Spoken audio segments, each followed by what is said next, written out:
Alright, let's get into the attributes. So, for the build, we are running 65 strength, 300 dexterity, and 150 constitution. Now, let's go into weapon damage for a bit. Each weapon has its own type of scaling to it. So, a weapon like an ice gauntlet scales off of intelligence, whereas a weapon like a bow only scales off of dexterity. And then you have weapons that scale off of two different types of attributes.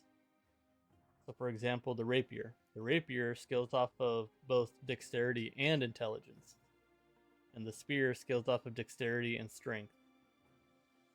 For this build, we're going to be going with the strength variation and not the intelligence variation. The reason being is that our primary damage dealing weapon is going to be our spear. So that's why we're going to be trying to scale more with strength and not with intelligence for the build.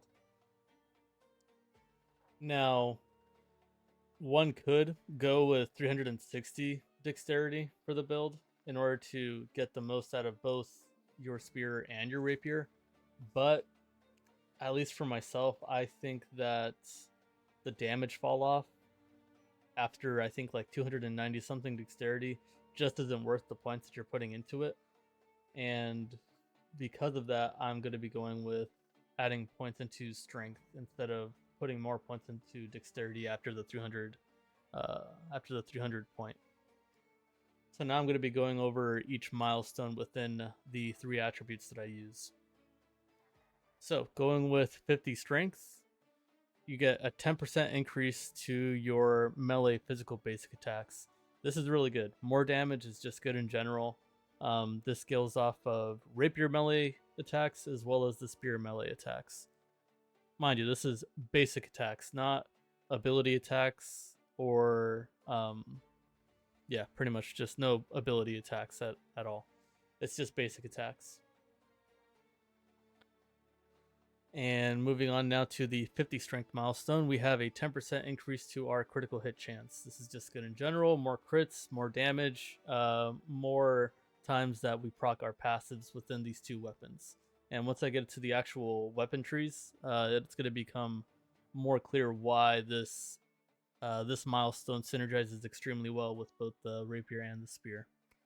At 100 points, we have a 5% increase to our thrust damage. Both rapier and spear are thrust damage weapons, so this scales with both the rapier and the spear. So this is just a good perk that synergizes well with the two weapons. It's a great perk. Moving on to the 150 dexterity point. Dodges cost 10 less stamina. This is extremely good for the build because we run light, we're roly-poly, we roll a lot, and this is just going to allow us to roll a lot more often. So normally a light roll or a light dodge costs 50 stamina. This reduces that cost down to 40 stamina. It's really good, because by the time that we do 4 dodges, that's 40 stamina that we were able to save, and that's basically a whole other dodge right there. That's just, the simple math right there. So yes, very, very good milestone for dexterity. Next, we're moving on to the 200 dexterity milestone. 10% increase to bonus backstab and headshot damage. We are constantly repositioning during a fight, and we're always trying to get to our opponent's back because it's a guaranteed critical hit, and it's just more damage there, and then this just increases our damage overall. And this also scales with your abilities as well. I'm not going to check and message me. That can wait. Alright, moving on to 250. 10% bonus damage to random critical hits against enemies that are stunned, slowed, or rooted. This isn't... The build itself doesn't have a stun, a slow, or a root. So if it's just us ourselves, this perk doesn't really do anything for us. But say we're in a group fight and we have teammates that do have stun, slows, or roots, this is just extra damage to those people. So if you're going to be focusing down one player specifically as a group, this is just going to help you DPS that opponent down. But as a single player in single PvP, this doesn't really do too much for the build. It's a good perk, but just doesn't really provide much value to the build as a whole. All right, moving on now to the 300 dexterity milestone. This is the capstone for dexterity. So this is the last milestone that you can get for dexterity. Guaranteed critical hit after a dodge. This is insane because if you do it right, whatever ability that you use after you dodge is going to critically hit guaranteed, and it's a 10-second cooldown.